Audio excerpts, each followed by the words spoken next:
Lohara police ठाण्याच्या हद्दीत येणाऱ्या चौसाळा जंगलात मानवी अवशेष आढळून आले होते। मात्र 72 तास उलटूनही थांगपत्ता लागलेला नाही। या प्रकरणी पोलिसांनी नागपूर येथील फॉरेन्सिक लॅबमध्ये मानवी अवशेष तपासणीसाठी पाठविले आहे।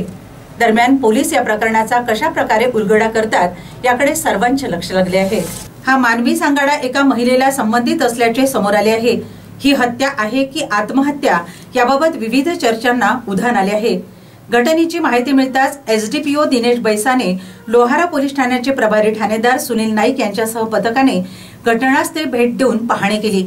तसेच फॉरेन्सिक पथकाने घटनास्थळी पोहोचून मानवी अवशेष आणि महिलेचे कपडे आणि काही दागिने जप्त करून फॉरेन्सिक लॅब येथे तपासणीसाठी पाठवण्यात आले। सध्या या प्रकरणात लोहारा पोलीस ठाण्यात आकस्मिक मृत्यूची नोंद करण्यात आलेली आहे। गुरुवारी 72 तास उलटूनही या प्रकरणात फारशी गती मिळाली नाही।